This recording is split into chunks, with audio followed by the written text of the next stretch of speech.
What is up guys, I'm WebCVL and this is more Final Fantasy. And today I'm being stalked by, well, another Dane. And I'm sure he would want to introduce himself. Yes, I would like to. My name is Crashfan97879 and together, or I cannot talk today. Today I'm having the great honor of joining. Yeah, you. We're hip still thing around that line in his Final Fantasy Let's Play, or walk, or what he likes to call it. Yeah, so I hope you can forgive him for, well, either it's him or me having really crappy internet. It's both things are possible right now. But if some of you followed my or saw my recent play video of how to effectively die in this game, you would know that Ice Cavern is coming up, and that is just about the most cruel dungeon of it all right now. And right now I'm screwed.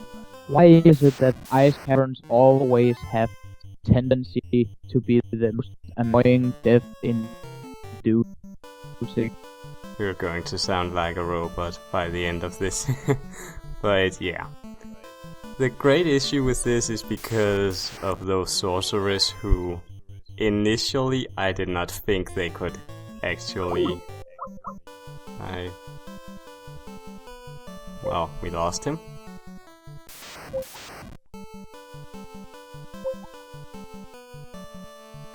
This is already... Ah, there you are. Yeah. Our internet is doing so great right now, you would not believe it. Simply awesome. Yeah. There's no other way to describe it. So, I keep a majority of these random encounters in Ice Cavern just to give you an idea or an example of what to expect. As always, there are more cockatrices, and I'm an idiot because I did not buy more soft potions. So, if I get stoned more than 2 times here, or if I lose both my soft potions and my white mage is either dead or stoned, there's not a lot I can do. Yeah. That's the problem with when I play Final Fantasy games also. I often forget everything but potions, evers and phoenix downs. All other than that, I just simply either forget buying or forget it at all. Yeah.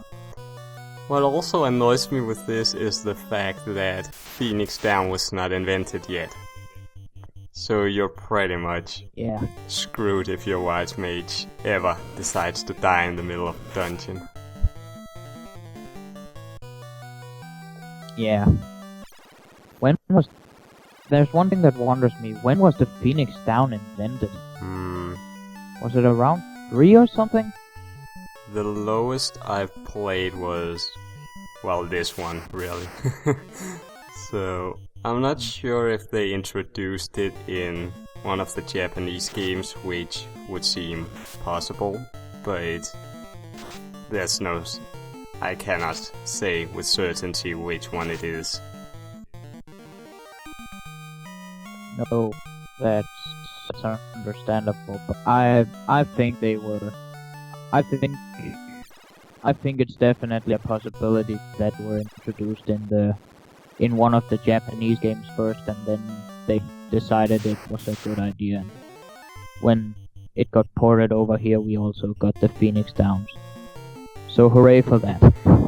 The mages you're seeing here are mostly you will get the first strike against them, but I highly recommend that you run from them because aside from having one hit kill moves, they can also use lightning free and fire free. Also in this chest I got the... what? Ouch. Ouch. That's some powerful Yeah, enemies. indeed. So you saw I got the flame sword. We use that throughout Ice Cavern, and it's effective against, well, ice monsters. And also for the record, whichever hole you drop down from here is irrelevant, you'll always end up in the same place. But also, before you leave there's a fixed encounter, and we have to do that twice before we leave though. Because that's how this game works. It's not difficult enough already. It never difficult. more encounters. Well, yeah. I recently saw the task for this game, and even though I thought of this before, but it finally decided to sink through to my head this time. In the terms of these one-hit kill moves, even though a lot of the bosses will say ineffective if you use it, ironically, it is possible to actually kill them with a one-hit move though. There's just a very low chance of it ever happening. Which actually makes sense, because if you actually could just hit them like you could hit normal enemies with a one-hit kill move, then the game would be too easy and you would have to put much more fixed encounters to make the game longer. And we all love fixed encounters. Pretty much. Also, a quick note about these frost dragons is that they have a special ability called Blizzard, and you use anti-ice to, well, go against that, which you will see here why it is so necessary. I don't remember if it reduces the damage by 25% or how much it now is. It's really not relevant. The point is, it defends against cold damage, which is what we want in this case. Yeah. Also, about every dragon except zombie dragons are weak to electricity, or lightning, sorry. And then their other weakness is depending on, well, I suppose you could say their elements. I think only the green dragons and the blue dragons are an exception, but otherwise, well, also the zombie dragons, but otherwise they're all weak to lightning. And then you pretty much use whatever element they're weak to. Which just happens to be that fire is Frost Dragon's weakness. Which should be of no surprise, honestly. Go figure. Yeah, pretty much. So, there's not a whole lot I should say about the remainder of this dungeon. Or there will be, but I will say that when there is. So, now for the very notorious question. Best Final Fantasy. Yay. So, I haven't beaten all of them. The only one I've ever beaten, honestly, is Dawn of Soul. The first one I ever beat, I might add. But out of those I've played, there's 1, Dawn of Souls 1 and 2. There's Final Fantasy 7, and there's 9 and 10. And so far, for me, 9 is the best that I've played. 9 is definitely my favorite too. Even though I still have yet to play it, I have bought it on the PlayStation Store, but I promised myself I'd wait with it until I've actually beaten 7. But still, from what I've read and from what I've seen, I'd still say that 9 is definitely my favorite. If not for anything else, then for the really awesome characters and the backstories and all that good stuff. Well, the majority of my knowledge from that game comes from the speedrun from this year's event of AGDQ. So this fixed encounter right here is Frost Wolves, and much like the Frost Dragons, they have Blizzard. I'm not certain if it's actually called that in this game, but they can use some form of an ice spell, but obviously much weaker than what the frost dragons usually do. And they're also the only fixed encounter in this, well, in this treasure room. And I didn't count, but I think someone said there's about 30 or 40,000 gil in this room. So it's definitely a room you want to visit. That's a lot. Although I'm pretty sure I'll spend it all on pretty much, well, anything really. So also one more... All that money. All that money, it needs to be spent. Pretty much, yeah. Also, what you have to do here, or I didn't mention this, but those more grayish floor tiles you're seeing, which causes the screen to flash once you're walking on it, takes away a certain amount of HP on each step. I don't know the exact number, but it appears to be greater than 1 in the very least. So this is where we are once we leave the whole prison area. We meet the ever so lovely wizards, and I'm choosing my thief to run away just to demonstrate that you can't run from them. And also, on your first go here, you may most likely mess up your first time, in the sense that you may not voluntarily leave the dungeon. So that's definitely one issue that can happen, but also there's another issue, but we're not too far away from that, but I'll talk about it once it happens. So one question. It should happen to be a boss. If I what? It shouldn't happen to be a boss. That was the second issue. Kind of a boss, but not a boss in the sense as the fiends that we fight in order to restore the crystals back to their lighting. But okay, so it's sort of like a it's the kind of fixed encounter where you just have to do it. Kind of with a lot of it, really. Yeah. So we have to fight 7 wizards here, and I use fire 3 at first because we have to deal a certain amount of damage. And I don't remember their exact HP, but I had an idea that using fire 3 and then if I got a lucky damage with ice 2 on some of them, most of them would be dead already. About half of them dies only though, so...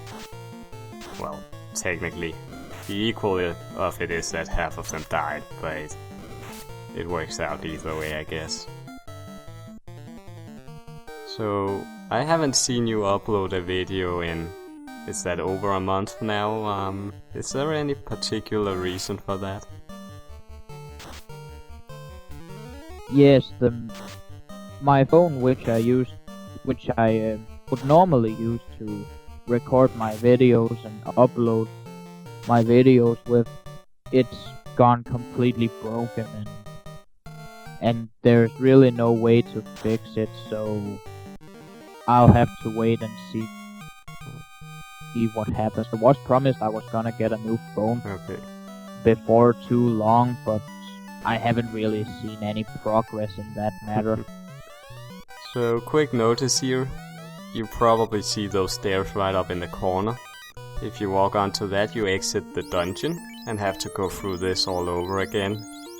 And we don't have the magic for that, so we don't want to do that right now.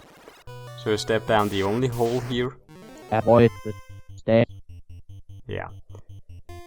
Right in front of the chest you'll find a fixed encounter. And this eye has a lot of magic.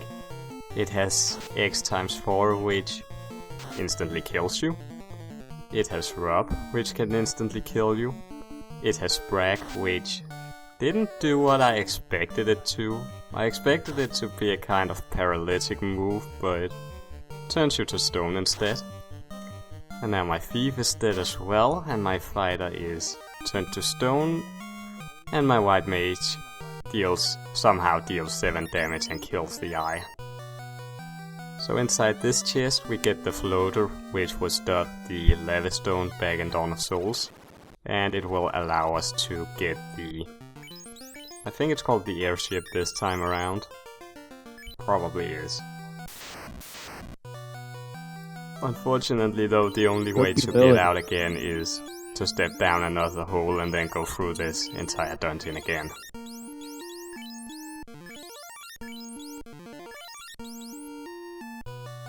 Dang it. We're not too lucky with this, but that's what happens, I guess.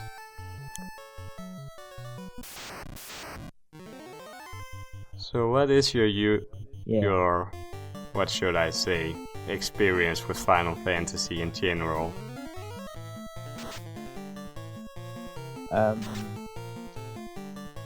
I didn't play Final Fantasy or any sort of RPG as a child, so from there I really have nothing to say, but since I've gotten into RPGs, I definitely say Final Fantasy RPG series.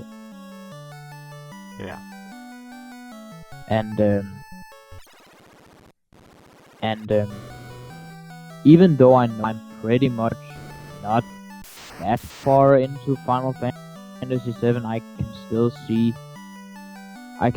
still see the beauty and the astonishing moments that people would have gotten during their first time playing the games. Alright.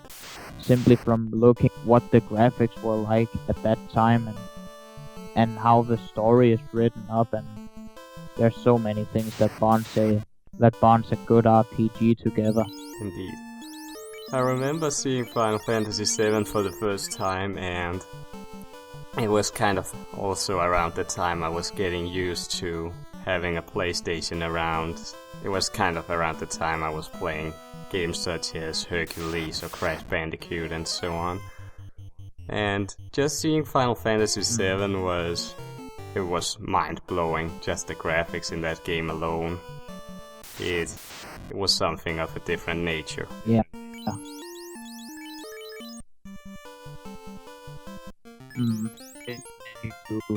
It really had the already start when just in that big reactor right at the start of the game. Even there you're blown away by the graphics and how big the areas really are. Yes. One of the things I actually liked in Final Fantasy VII was that when right in the beginning when you get ambushed by a bunch of guards, one of them shoots you in the head, deals only 5 damage. So that's a funny one. You go down to this point right here, and you have to step onto the sand and then use the floater, otherwise you will not get the airship. And I now use that to go over and heal as well as save, because nobody wants to go through this again. So there's quite a bit I have to say after this, so if you have anything you would like to say, so you can say that right now.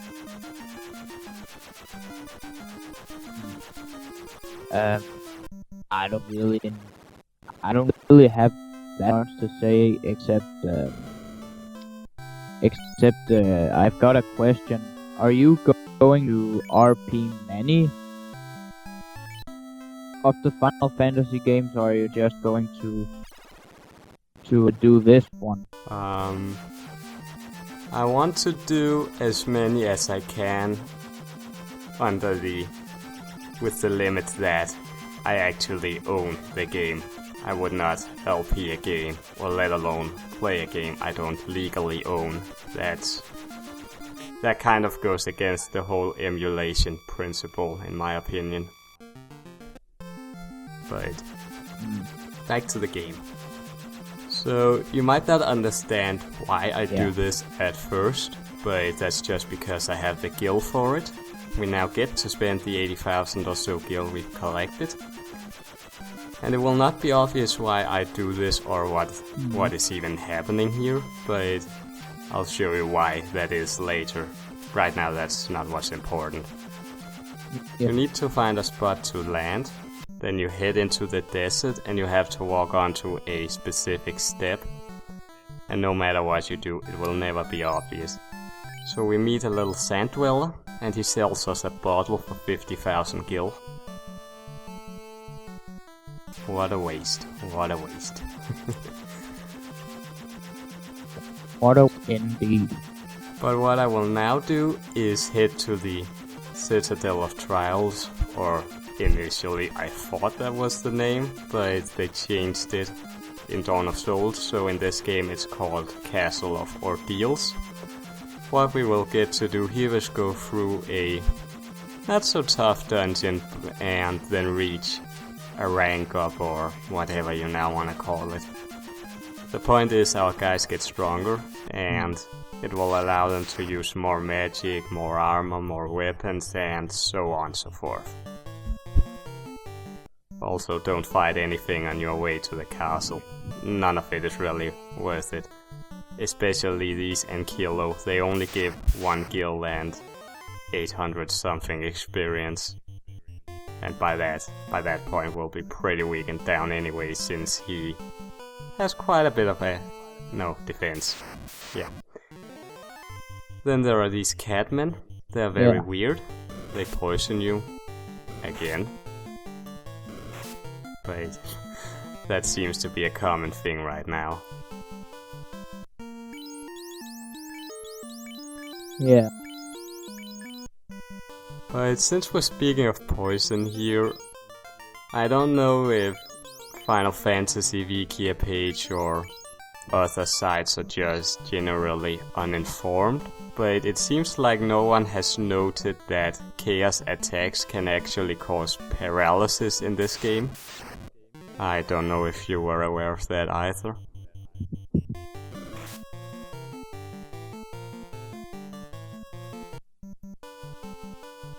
No, I wasn't aware of that, but then again, I haven't played the first Final Fantasy for the NES, so I haven't really fought chaos before. Right, you have played a different Final Fantasy, or have you played Dawn of Souls? Yeah, I've played Dawn of Souls before, but I never got that far into it because of how I want Mars Cave. I knew how to get further into it. Kind of like what I experienced as well. Or only this time it was in the very first Final Fantasy on the NES and not the one on GBA. So, coming into this first floor, it's a maze pretty much. The only thing you need to know is that there's one key item here that we need, and that the correct order you have to go through these pillars or whatever. It's always the one on the bottom, and in the one case when they're both on or played upwards, it's the one on the right. You really don't need to know anything about or anything else. Yeah. Also, this will explain why I have not gotten heal up until this point, or why I didn't waste a slot on my white mage actually having it. And that's because we will get the healing staff here, which in essence does the exact same thing. So there's no point in wasting a space on that. Yeah.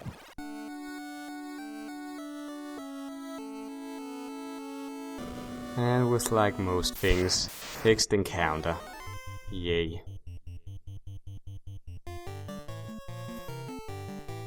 The joy of encounters. Indeed.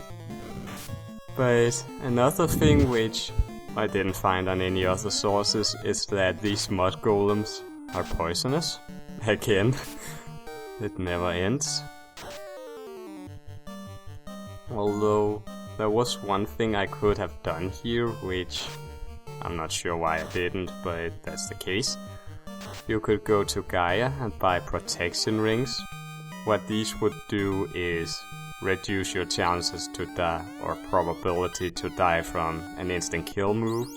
It would increase defense by 8 and only take away 1% in evade. So the item we got from this chest is the Zeus Gauntlets. When used by, well, anyone, it will cast Lightning 2. And for those of you who are trying to be clever and say, then why would you, or why would I even buy Lightning 2 for my Black Mage if I could get an item that does the same thing?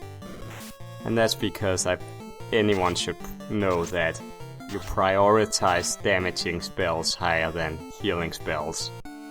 And if you already know what you're going to get... Then items. Yeah, what? You prioritize high damage spells more than you prioritize item.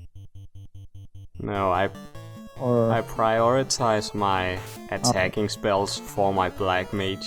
It's not like with my White Mage. I could have bought heal in Elfland, but that would have taken away a spot, so I couldn't buy either Harm 2, Cure 2, or I think it was Anti-Fire.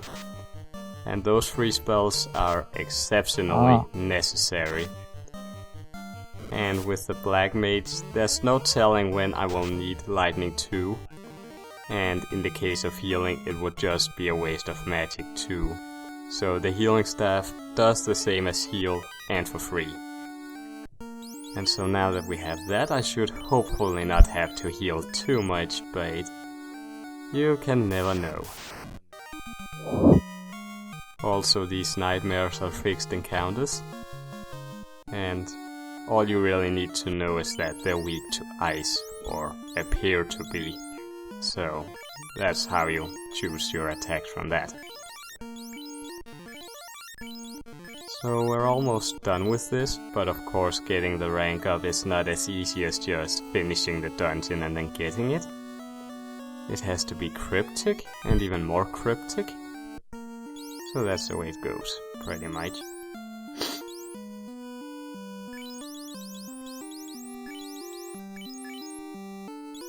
Yeah. Also, if you're wondering, the speedrun record for this game in one segment is 3 hours and 50 minutes. It's owned by a French guy. Not sure how to feel about that.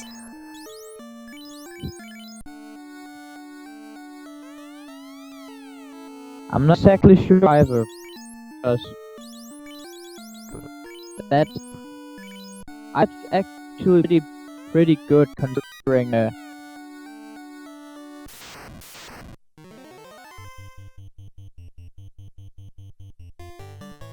Are you thinking hardly, or... Well, we lost you again, it seems. It should be back up now. Nope. It's not back on. So... Now we can wait until it decides to turn up again, for whatever reason.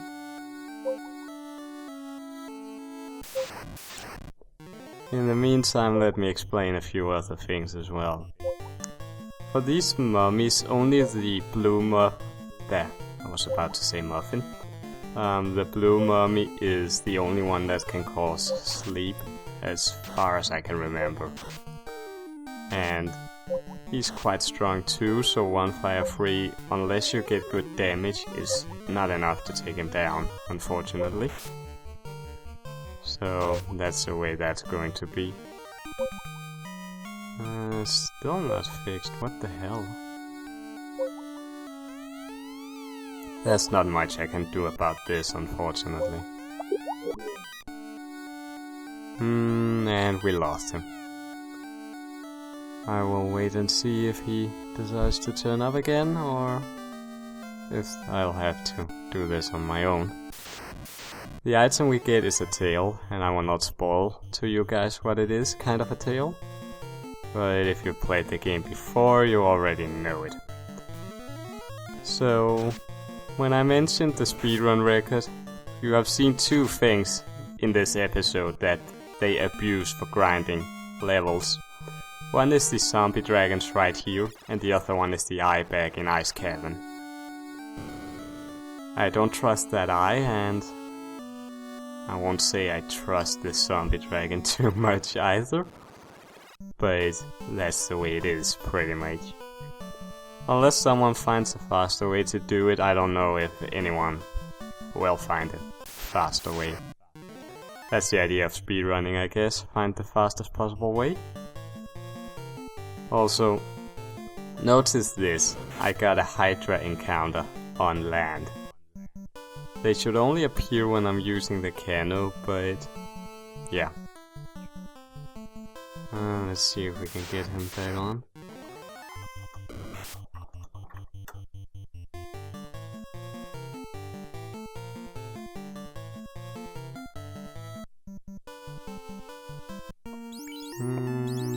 Doesn't seem like there's much of a response. That is not at all good. Not at all. These wyverns are not worth fighting. There's nothing worth fighting here. And I'm not sure who it is, but I've heard someone say that, I don't know if it's necessarily here, but in the desert region there's one that can use Quake and... Alright, we finally got you back again. And in the meantime I had to entertain anyone else, or everyone else, considering someone else will be watching this. Yeah. Sorry. My stepfather, he accidentally cut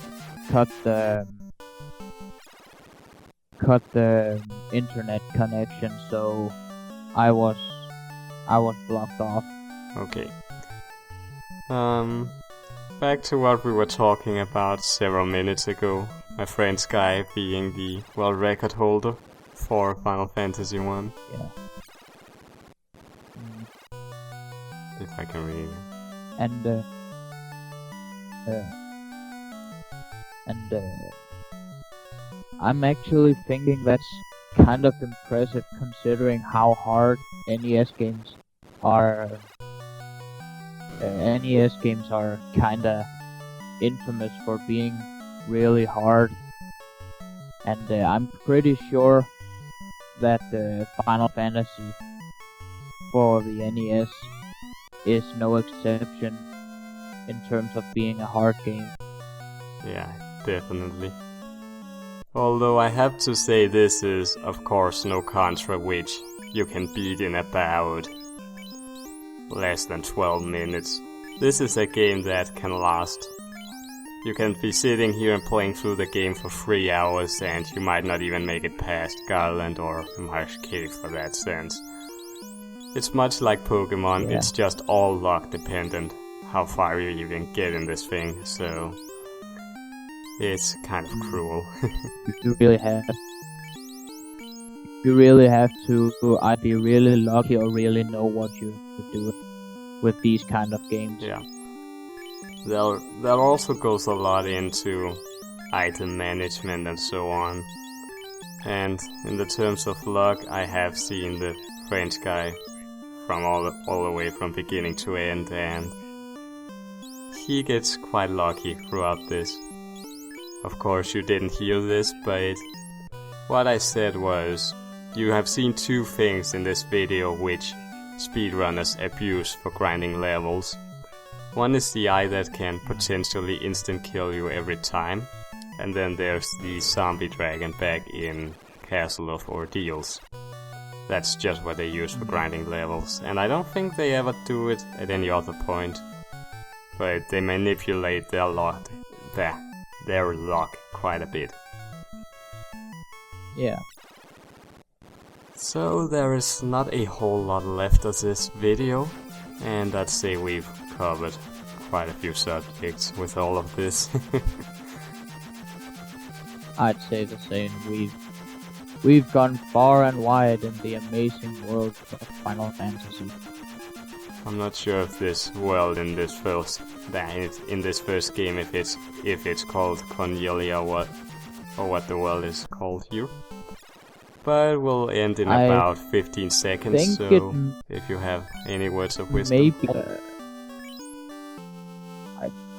I think it may be called either it's Cornelia or Corneria, but I'm not really sure. I think I'm mixing some Star Fox into this, because